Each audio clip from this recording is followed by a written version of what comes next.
ទៅប្តឹងសៀមនៅតុលាការយុត្តិធម៌អន្តរជាតិណាបងប្អូន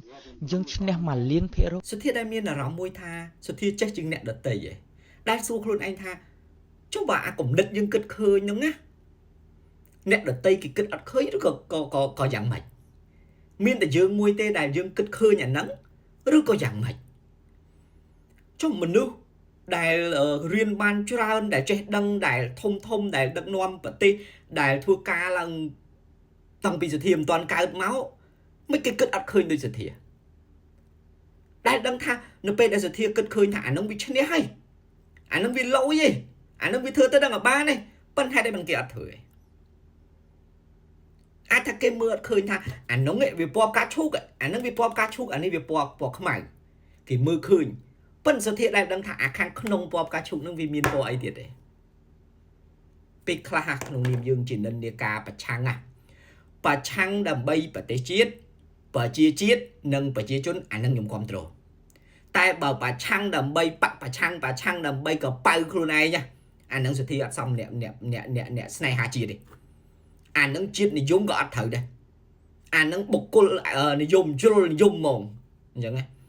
ចេះខ្ញុំឃើញសធាធ្លាប់និយាយត្រូវដោយករណីដែលសធាហាម5រឿងការផុសព័ត៌មានដោយរឿងការគ្រោះនៅអង្គរវត្តអីអញ្ចឹងណាគ្រោះធម្មជាតិហ្នឹងអានឹងខ្ញុំគ្រប់គ្រងប៉ុន្តែពេលខ្លះខ្ញុំឆ្ងល់ថាអញ្ចេះសធាហេតុអីបានសធាគិតថាអ្វីដែលសធាគិតឃើញអ្នកដតីគេគិតមិនឃើញសធាដែលយកអីដែលជាបញ្ហាយកចំណេះដឹងយើងរៀនហ្នឹងណាយកមកធ្វើវិភាគទៅលើហនិភ័យឧទាហរណ៍យើងធ្វើអីមួយអញ្ចឹងយើងតែងតែគិត risk analysis ហនិភ័យវាអាចនឹងប្រឈមមានរឿងអីខ្លះឡើងកើតឡើង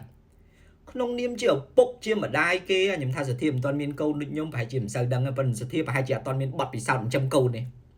ខ្ញុំចិញ្ចឹមកូនមករាប់ឆ្នាំហើយបទពិសោធន៍ឪពុកម្ដាយគេពេលខ្លះត្រូវយកជីវិតខ្លួនឯងហ្នឹងពាំងកូនគ្រប់សពគ្រប់បែបយ៉ាងប៉ុន្តែពេលខ្លះគេប្រមាថកូនក៏បានដែរណាយើងត្រូវគិតកន្លែងហ្នឹងវិញថាមុននឹងគេគិតអីមួយកម្រិតដែលគេអាចដឹកនាំមិនបាច់ថាដឹកនាំប្រទេសទេត្រឹមតែដឹកនាំក្រុមហ៊ុនមួយក៏គេគិតហើយដែរមិនបាច់ដល់ថ្នាក់យើងមកគិតឃើញតែយើងគិតឃើញតែយើងដែលយើងគិតឃើញតែឯងស្អីក៏យើងគិតឃើញស្អីក៏យើងគិតឃើញគេគិតមិនដល់យើងនេះគ្រោះថ្នាក់ខ្លាំងណាស់សធាខ្ញុំគិតថាសធាគួរតែបន្ថយឲ្យពួតដៃគ្នាមួយខ្ញុំ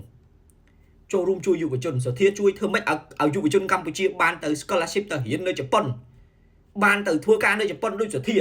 ខ្ញុំសប្បាយចិត្តប្រជាធិបតេយ្យមានទេបញ្ញវន្តកើនឡើងច្រើនប្រទេសជាតិមានការអភិវឌ្ឍឯសធាមានមនុស្សប្រកែ10-20នាក់ចេញមកជួយកម្ពុជាឲ្យអភិវឌ្ឍមកថែមទៀតមកមិនអាយុវជនចំនួនក្រោយប៉ុនយើងនឹងវាមិនខ្លាំង